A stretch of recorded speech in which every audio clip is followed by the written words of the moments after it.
Well, thank you for joining us here in part two of the Joanna Lidback story. Yesterday, we talked about Joanna's early years.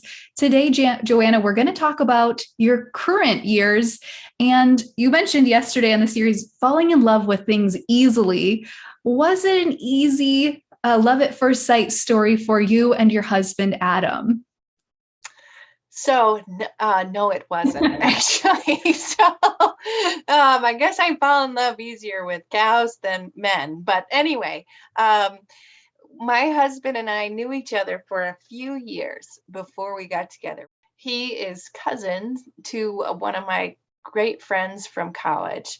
And they always said, no, I don't know that you guys were compatible. I don't know, and we went to an Alison Krauss concert together and really kind of enjoyed meeting each other and getting to know each other. Of course, his cousin and my friend were about 2 hours late, so we had plenty of time to catch up. Conveniently, they were 2 hours late. Right, right. But we still, it was about, I think it was about 3.5 years before we actually started dating. We, sort of got to know each other, built a little bit of a friendship through our mutual folks, and and then we went out on a date. But I think, it's funny. I tell people the story, but there's always these life lessons to learn, right? So, just when we started dating, he's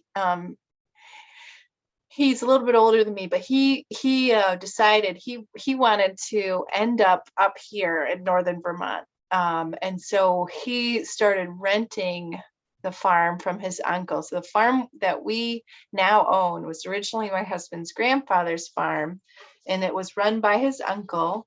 And then basically he had the opportunity to step in, and to take over the farm. Of course, we kind of started our own. We didn't exactly take over his farm. We bought some cows from him. I brought my jerseys up and whatnot. But before then, when we were just dating, he had just started the farm. I lived in Connecticut, and I had just told somebody close to me who was kind of in a long distance relationship, when you start thinking about how much it costs to go see that person, that's a bit of a red flag. Well, let me tell you, my husband started farming 2008. We started dating right after that. 2009 was one of the worst milk price years that dairy farmers had experienced to that point. So essentially, he had no money. And he would go and he would cut down a load of firewood to bring down and sell in Connecticut in order to make earn the gas money, make money to pay for gas to come see me. So that was a green flag, I guess, if you can say that. That just, I love telling that story because I just gotten done telling my friend about, don't think about how much it costs to see somebody, and then here's somebody who's just trying to find any which way to make it happen. I just was so tied to my life, and when I had animals that I was caring for in Connecticut, so he kind of came down. And anyway, we recognized pretty quickly that we wanted to spend our lives together. So That's such a great story. I love the thought of chopping down trees and hauling them down to be able to pay for his gas to come see you. And I imagine you probably did some extra things to be able to go and see him on the farm because dairy farmers don't often get to get away. right. Oh yeah. So we, kind of early, and he was, I was, when we first started dating a few months in, I was at a point where I needed to find a home for my milking cows. And he was so sweet. He offered to take them, but I was kind of like, I don't, are we? I didn't know quite. He hadn't quite chopped that first load of wood, I guess. I didn't know where this was going, and so basically we kind of did that for about a year, and then I sent my milk cows up for him. I mean, certainly it helped him put a little more milk in the tank. Then my heifers came up, and then my dog actually came up, and then I came up. So The animals went first. You were the last to make it the move. that's right, right.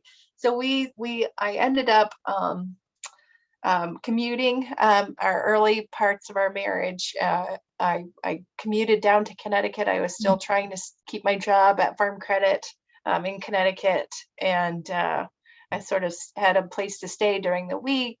But then we brought a little extra bundle home from the honeymoon, so that didn't last very long. And I was actually able to create a remote position for Farm Credit, living in the Northeast Kingdom of Vermont for a little while anyway, until I took a new one. So it was quite the time. Yeah, and that was before obviously COVID and remote working was as big as it is today. Right. So you transitioned out of that role eventually. You started your family. You guys have three little ones now, which is fun probably to see them grow up on the farm. Tell us about today's current farm. What does it look like? So today's current farm, we have about 80 mature cows and an equal number of replacements and beef dairy cross. Um, I started selling local beef. We were raising Jersey steers, not much of a market for Jersey steers, and then we started using we used all sex semen on the jerseys, so we're basically assured a heifer calf. And then we do have a couple Holstein Jersey crosses, and we use those guys. We've been breeding to beef. Occasionally we breed them back to Jersey, but that's sort of building a little bit of an extra sort of diversified income stream for us. We sell them, locally by the cut, and we have a few more this year. We're still kind of working the marketing plan out for them, but we'll figure that out. We have about 470 acres up here in the kingdom. Only about 100 are open. The rest are forestry. We have 2 sugar bush on the farm. We have a wonderful employee who is into sugaring and actually started tapping a few trees last year. And we're thinking maybe that's another direction to go with our farm, potentially. And we grew corn for the first time last summer. We grew it the second time this summer, and that worked out really nicely. We did no-till corn.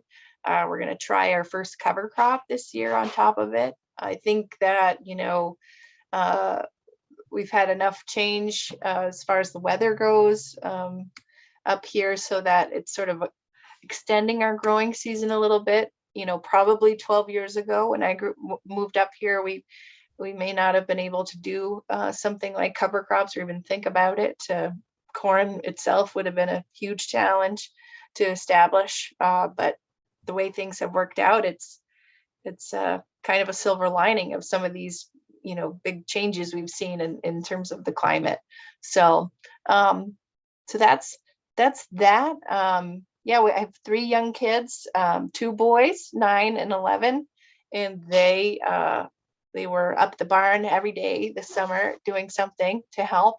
And they're both doing sports. One's doing football, one's doing soccer, so that adds another little wrench in the schedule. My daughter turns 5 next week, and she is in the second year of preschool, but she gets to take the bus, so she's very excited about that. Oh, that is so fun. You mentioned you kind of grew up rural adjacent. You obviously had 4-H projects, but what's it been like raising your family on the dairy farm? It's been mostly great. Sometimes I run into a blind spot where what do I tell them about this calf that died or this tragedy that happened, and figuring out what they can, what their limits are, and setting down parameters as far as safety goes has been a big one. And they are all very good about respecting that. You kind of have to be matter of fact why we have these safety rules, why safety comes first and that sort of thing. And figuring out, of course, they all are interested in the tractors and, learning safety around tractors and that sort of thing. It's been an education for myself as well. I mean, I really just worked with cattle prior to. I didn't work a lot on tractors. Certainly know how to drive one, and I know how to drive a skid steer. My kids don't believe me, but I do. So, but that reward of, just seeing their face light up with a new calf, seeing, just getting a long, hard job done. They may not admit it at first, but they there's that sense of accomplishment that they're learning. But one other big one too that just came up actually the other day, my middle boy, he all the kids, whenever you ask them to do anything, they're not perfect. They give you some pushback, and they don't want to do it. They don't want to go to the barn today, and blah blah blah. They work so hard. But then once they're up there and they realize, hey, it's pretty cool up here. And once we get our work done, we can go climb on the hay bales. We can take a 4-wheeler for a ride. We can, there's so-and-so up there who's talking about his latest hunting escapade, whatever. My middle boy actually said to me the other day, yeah, Mom, I actually had a good time. I'm sorry for giving you a hard time about going up there, and it's like, I must be doing something right. So it felt good anyway. That's such a fun moment to share with them. And they're learning, the value of hard work at an early age. And hopefully one of them or all three of them want to help continue the farm, although that's, I know, a long ways away for them. But as if you weren't busy enough, you also work a full-time job, the CFO, as I understand it, at Adirondack Farms. Is that an accurate description of all the things you're currently doing? I am. I'm the CFO at Adirondack Farms. I love the opportunity to get to work with those guys and how they're going about managing their much larger farm.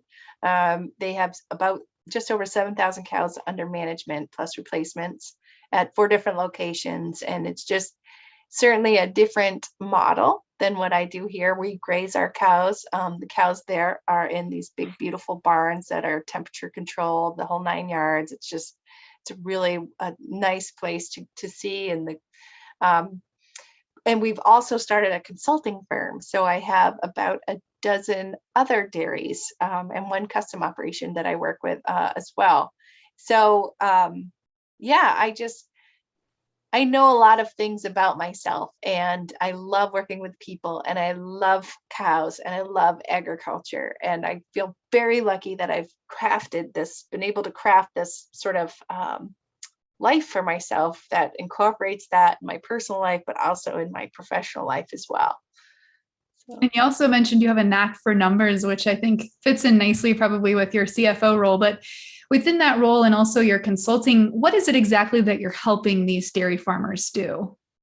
So I have another good story. I have lots of stories, Delaney. So when I first started my role, my career as a loan officer, an extension agent, and actually he unfortunately just passed away 2 years ago, but he stayed in that extension role that whole time, and was well known amongst dairy farmers and other farmers here in Vermont and in New England. He was speaking. He was the invited guest at a conference, and it was a room full of dairy farmers. And his first question was, now, how many of you in here love to sit behind a computer? You love to work with numbers. You love to see what's driving them. You love to, make goals for yourself as it relates to your financial numbers. And of course, little old me was in the back, like, hey, that's me. And there might have been another person or two in the room of 40-ish people.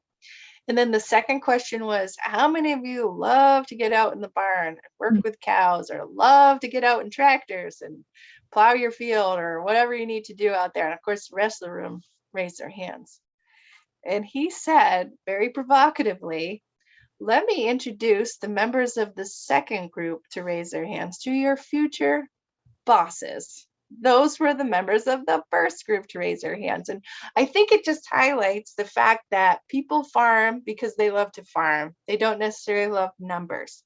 And so the way I look at how I've approached my career is, if I can help people figure out their numbers and figure out what gets them to that point of economic sustainability so they can keep doing what they love. That's what I want to do. That's how I want to help people. And helping people is one of my core values. So that's what I work toward. I love that. That's such a great story. And you've had such a great story so far. We're going to take another break here. This has been great to get to know your background. Next up in the series, we're going to get to know you as a Global Farmer Network member and a board member. So, Joanna, thanks again for tuning in with us. And thank you, viewers, for tuning in. We're going to continue Joanna's story tomorrow.